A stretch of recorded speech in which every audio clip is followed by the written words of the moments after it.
Vamos para o nosso segundo tema do dia, minha gente. Atuação aprovada? Essa é a pergunta que a gente traz. O Inter venceu o Caxias por 2-0, jogando no Centenário. 2 gols do Vitinho num espaço de tempo bem curto, ali em 6 minutos.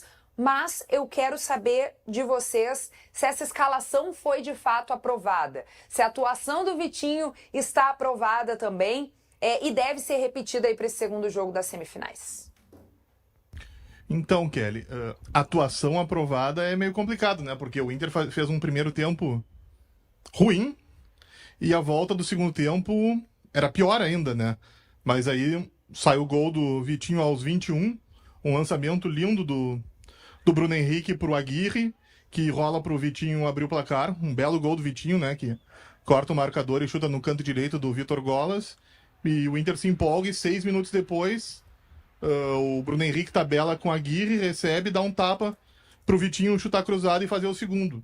Ou seja, o Inter, né, precisou, acho que, 6 minutos para garantir a vaga na final, né? Porque acho que nem o Caxias acredita que vai fazer 3-0 no Beira-Rio. Então, a atuação não foi boa, mas o resultado carimba o Inter de volta na final.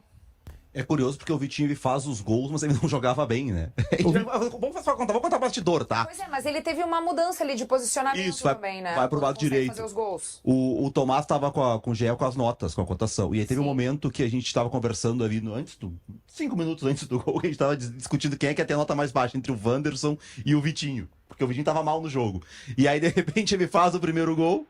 Né? E aí depois faz o segundo, ele entra no jogo, né? Depois a gente vai até analisar o lado direito do Inter ali, e acaba decidindo, né? E aí tem o dedo do Roger, do que o Roger apostou, porque nessa discussão, né, Wanderson e Vitinho, o Roger decide tirar o Wanderson, né, e mantém o Vitinho no time, que o natural acho que seria até manter o Wanderson, tá aí há mais tempo, é titular há mais tempo e tal, na hora da troca, ele mantém o Vitinho.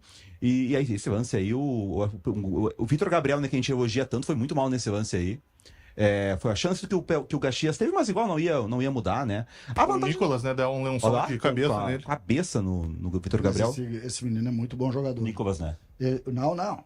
O Vitor Gabriel. Não, digo também o Nicolas, por exemplo, ele é bom. Eu acho que ele foi, como o jogo estava decidido, ele foi meio soberbo nesse lance aí. Mas ele é muito bom jogador, tá? Esse jogo aí foi muito bom dele. Muito bom mesmo. Sim. Só que eu tenho uma linha, não sei se vocês concordam, tá?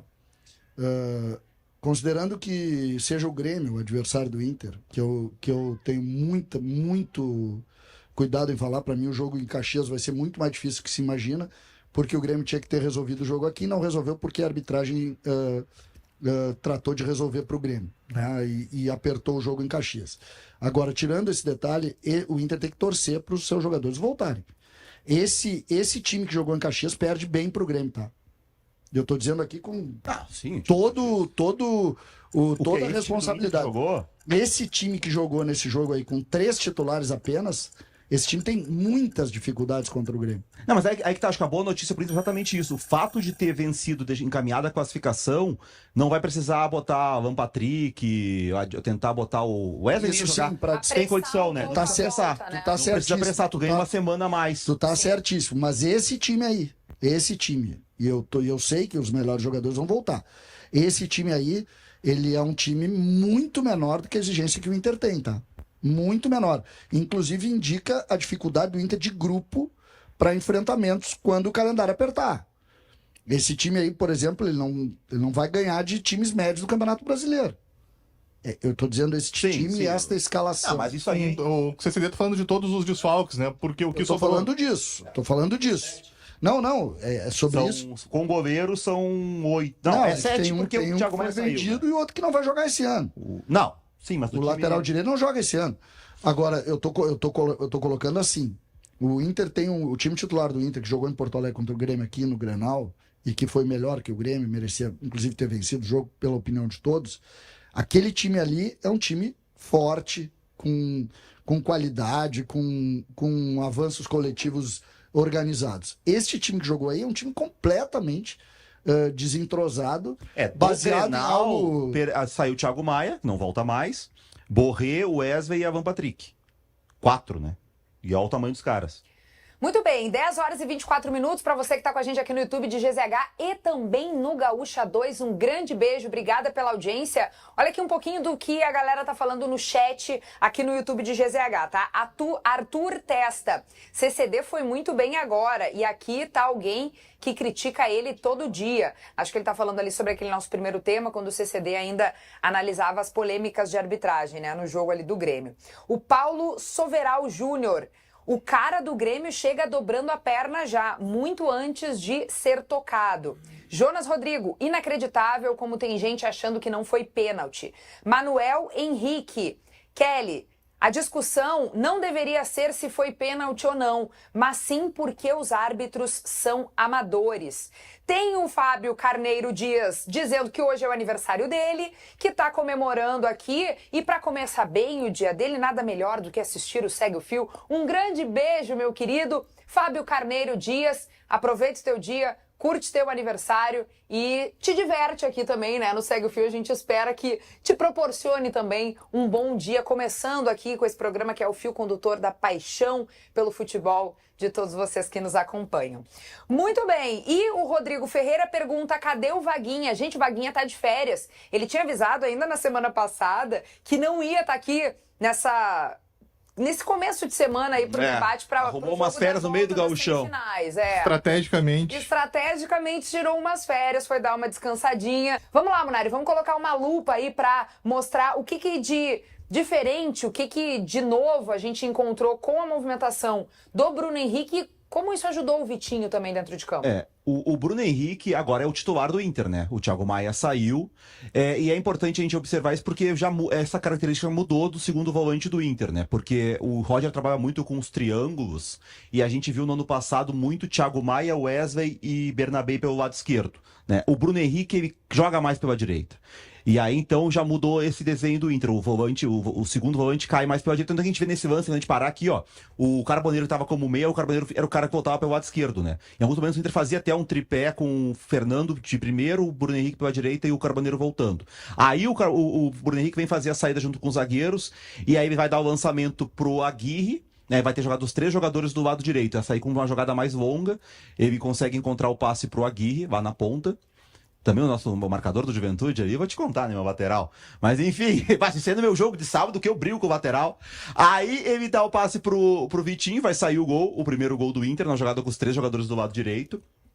E depois, no segundo gol, a gente vai ver daí o Bruno Henrique participando perto da área também. A gente viu muitas vezes ano passado o Thiago Maia fazendo essa jogada pela esquerda com o Bernabé e com o Wesley, né?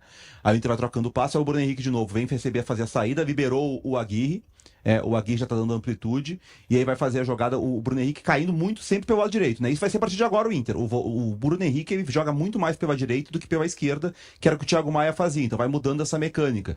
E aí vai fazer a jogada, vai construir a jogada com o Aguirre e com o Vitinho. O Aguirre aparece pra receber, e passou o Vitinho, o passe do Bruno Henrique, os 3 jogadores, esse triângulo. Essa jogada do segundo gol, ela é muito boa, tá? E ela vence efetivamente com qualidade a defesa. A primeira jogada é futebol de várzea, né? O lateral ali comeu um mosca. Não só o lateral, o extrema, né? Que é o extrema que fica olhando e manda ele ir ainda. O pobre do lateral tá marcando 2. Por que o Caxias marca tão distante assim? Mas a gente falava sobre isso, né? O time do Caxias é um time que ele é moldado pra ter a bola. E ele sofre pra marcar. E ele já tinha sofrido contra os times do interior, né? Por isso que eu achava que era um confronto tranquilo pro Inter mesmo com os desfalques. Porque quando dá esse confronto aí de um time de Série C contra um time de Série A bola vai ser do time de Série A. O de Série C vai ter que marcar. E o Brasil é um time, e o Caxias é um time que ele não marca tão bem. O Caxias, nos confrontos entre eles, entre times do mesmo tamanho, ele consegue ficar com a bola e aí ele sofre menos. Mas quando ele enfrenta um time maior, ele vai ter essa dificuldade. Ele tomou, foi 4 do Grêmio, né? Perdeu o Caju por 2-0. Esse gol aí, o segundo gol é um gol pensado, tá? É um gol de organização coletiva. Mostra a inteligência do Bruno Henrique também, né? O Roger só volta ali, o Roger meio O Roger tava bravo com a torcida do Caxias. Os caras estavam xingando ele. Eles estavam xingando ele. O Roger queria ser abraçado pelos caras do Caxias. Mas assim, essa é uma mudança. O Inter agora, com o Bruno Henrique como titular, a gente vai ver muito mais esse volante vindo pro lado direito. E aí, mesmo quando tiver o Alan Patrick, vai ser o Alan Patrick mais pelo lado esquerdo, como tava o Carboneiro, fazendo as combinações com Wesley e Bernabé. E o Bruno Henrique acabou participando bem. A questão do Bruno Henrique em relação ao Thiago Maia, eu acho que ele é melhor tecnicamente que o Thiago Maia. A questão do Bruno Henrique é os 35 anos, né? A intensidade dele é menor pro jogo. Ele vai sentir. Quando ele sente, entra o Ronaldo. Esse jogo estava resolvido. Mas numa final, num Grenal mesmo contra o Juventude, se o Inter não tiver decidido o jogo ainda, quando o Bruno Henrique cansar e entrar o Ronaldo, é muito menos, né? O Inter vai precisar buscar um volante. A negociação com o Irala parou, seguiu?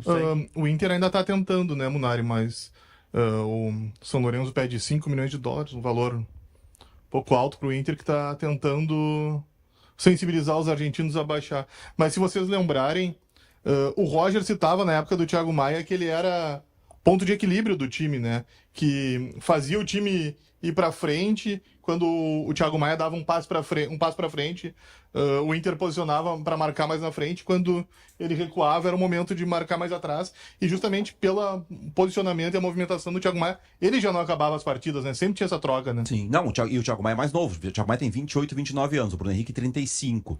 Mas era uma dupla boa. Quando tu tem o Thiago Maia cansa entre o Bruno Henrique, tu tem um reserva de uma qualidade alta.